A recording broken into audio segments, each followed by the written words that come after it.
Hello dear students, welcome in ASC starter. Dear students, आज आपका हिंदी का एग्ज़ाम हुआ था। मॉर्निंग शिफ्ट वाले बच्चों की मैं बात कर रहा हूँ।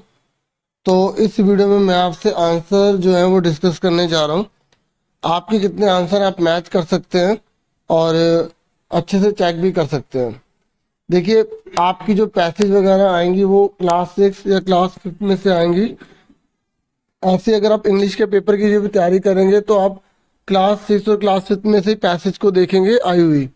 अगर आपने क्लास 5 और क्लास 6 की जो पैसेज वगैरह की होंगी तो आप या चैप्टर पढ़े होंगे तो आप उसके आंसर बिना पैसे पढ़े भी कर सकते हैं। लेकिन अगर आपने नहीं भी पढ़ी तो भी कोई दिक्कत नहीं है, आप इनको पढ़कर आराम से आंसर दे पाएंगे। तो ध्यान से पढ़ा करो, जल्दी मत किया करो। तो अब आप आंसर सारे देख सकते हो। पहले का जो आंसर है वो है केशव। इसका स्टूल के हिलने के कारण। अगर आपको पहली बार में समझ ना आया ना तो आप ना उस पैसेज को दोबारा पढ़ा करो, ठीक है।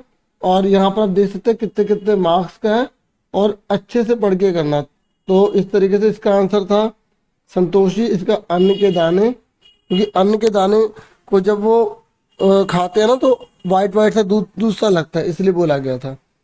फिर क्वेश्चन नंबर 3 है। यहाँ पर बोला था विशेषण आपको बताना है। तो विशेषण वो होते हैं जो संज्ञा और सर्वनाम की विशेषता बताते हैं। तो इसका आंसर क्या आएगा यहाँ पे? नीला, ठीक है। उसके बाद यहाँ पर है क्या तुम विद्यालय गए थे, तो यहाँ पर विराम चिन्ह लगाना है। देखो आपने हो सकता है कॉमे वाला भी आ सकता था, क्वेश्चन मार्क, ठीक है। इस तरीके से यहाँ पर जो आया ना विराम चिन्ह, वो आया है क्वेश्चन वाला, क्योंकि क्वेश्चन पूछ रहा है तो यहाँ प्रश्न चिन्ह लगा देंगे। फिर यहाँ पर बोल रहे सर्वनाम, यहाँ पर बताना है इसमें कौन सा सर्वनाम है। तो कोई को क्या बोलेंगे? सर्वनाम बोलेंगे, ठीक है। और कवि का स्त्रीलिंग क्या होता है? कवियत्री होता है, ठीक है। जैसे विद्वान का विदुषी होता है, ऐसे कवि का कवित्री होता है। फिर पैसेज आप देख सकते हो, पैसेज कितनी अच्छी आई हैं। और हर से कौन भर उठा? मूल्य वाला, ये तो आपके पाठ में से ही थे। और कितनी मूल्य थी? 57। देखो यहाँ पर लिखा हुआ था, ठीक है। ये देखो, ये सब लिखा होता है पैसेज में, आपको ढूंढ कर लिखना होता है, ठीक है।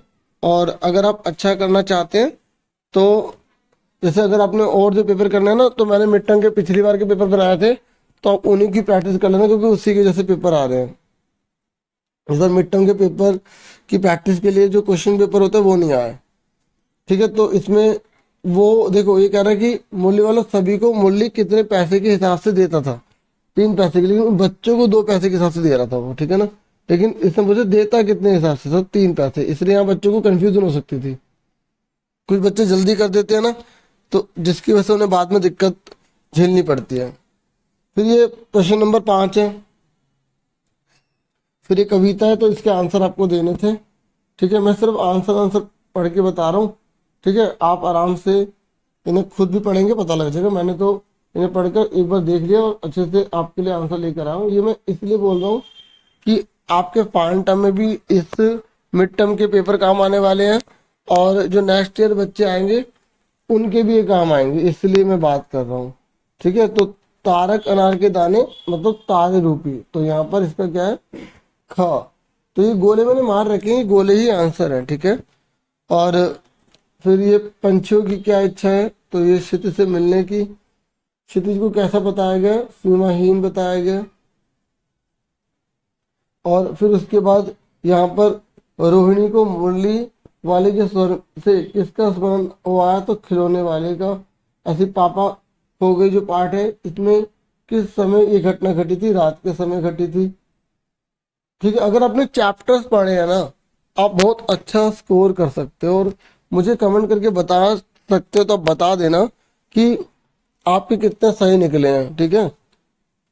पंछियों के पंख कैसे हैं? पुलकित, ठीक है। फिर कठपुतली किससे मुक्त होना चाहती थी? बंधन से। फिर ये द्वंद्व समास का मतलब होता है जिसमें दो जनों की वैल्यू इक्वल होती है, जैसे माता पिता, चाचा चाची, काका काकी, नाना नानी, ऐसे दाल रोटी। तो इस तरीके से इसके बीच में ऐसे लाइन डालनी पड़ती है, ठीक है।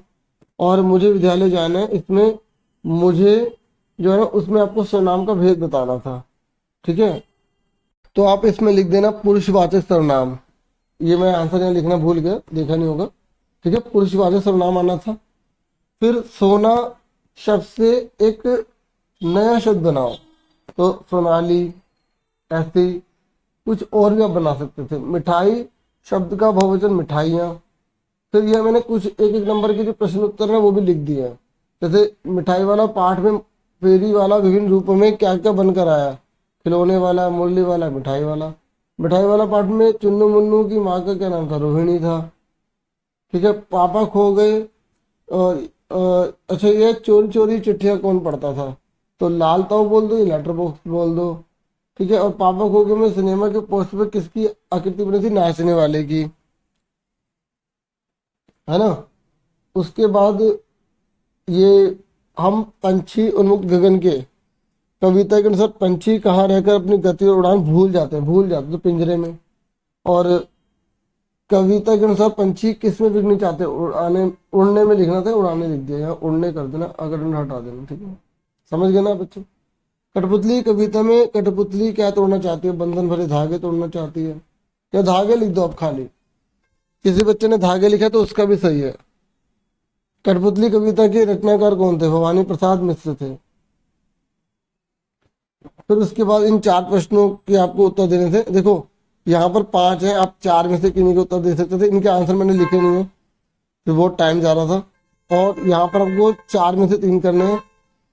उसके बाद आपको 80 से 100 शब्द में एक पैराग्राफ लिखना है।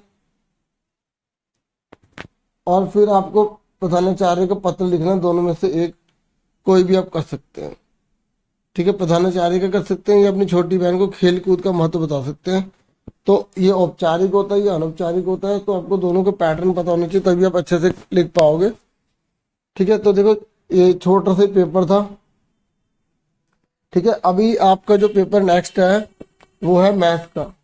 ठीक है, तो मैं आपको मैथ्स का मिड टर्म का जो पिछले साल का पेपर है वो प्रोवाइड कर दूंगा। हो सकेगा तो कुछ इम्पोर्टेंट क्वेश्चन की वीडियो आपको प्रोवाइड कर दूंगा। तो ठीक है, तो आज की वीडियो में इतना ही था। Thank you for watching and listening carefully. Take care self dear students.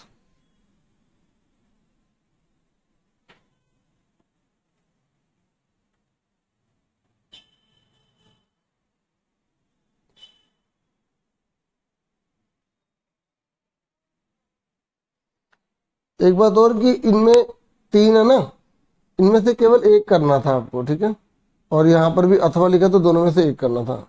ठीक है, कंफ्यूजन दूर करने के लिए मैंने एक बार दोबारा बता दी, मैंने कहा देख लूँ कि कुछ छूट तो नहीं रहा। ठीक है, तो बस thank you for watching dear.